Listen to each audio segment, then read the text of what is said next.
Well, I'm going to say it again, that the visitors coming through the exhibition say that this is their favorite part of the exhibition, and we really wanted to emphasize that process, the process of Bill's creative thoughts and the steps he went through. And we were lucky enough to be able to borrow from Martine Reed a number of his original paintbrushes, some of his incomplete works, some of his sketches and drawings, and give people a sense of well, it's being described as chaos of his studio life, and he always had lots on the go, but out of this chaos came great creativity and magnificent works. And Guy remembers that very fondly, I think. Yeah. There's always something on the go. Some of the elements that we have here, we have a workbench, and one of the little Easter eggs in the workbench is a great big oversized hammer, because that is one of his favorite sayings, is if at first it doesn't work, hit it with a bigger hammer.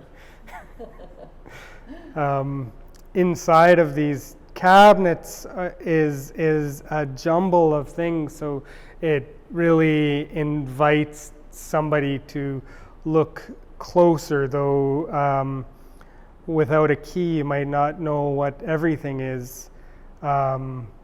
There's an unfinished, well executed silver box built in a bent chest form.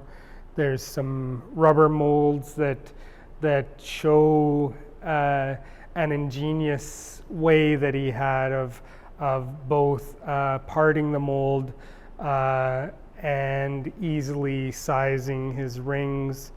A very elegant little spoon. One of my favorite things is this tool that Martine had given him, which is a sort of like a dove with a pencil built into it that he would use to sign his prints still when he was in a weakened state. Also, I think one of the most precious things in here is a shellac from an old bracelet, and the bracelet has gone missing, but the ghost of the design is still there on the shellac, so it's all that remains of this one beautiful, beautiful bracelet. Yeah, so the shellac is a way of holding a bracelet in place while you engrave it. This particular bracelet had been chased, so it's very dimensional, and that is what has bitten into the shellac and gives you the ability to still see what was there. Well, what the other favorite thing I have in here is the door pull. It uses like a little threaded bolt as a hide-a-hat, and it was used from his office in his studio so that he could, without getting up, he could pull his door open, and I just imagine him yelling in to tell people to shut up or get back to work or something.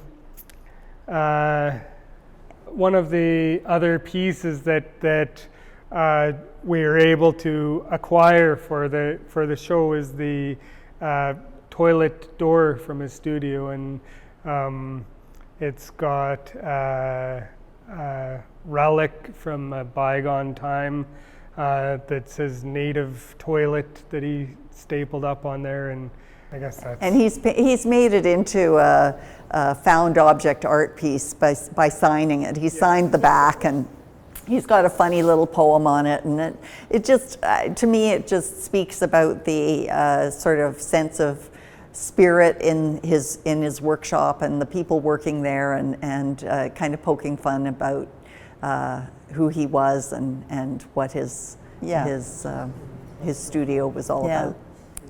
There's, and we're also reminded that he always had classical music playing in the background. So, or CBC, legacy of his CBC days. Yeah, he would have a speaker with a long stretch of speaker cord so that he could pack it around to wherever he was in the studio.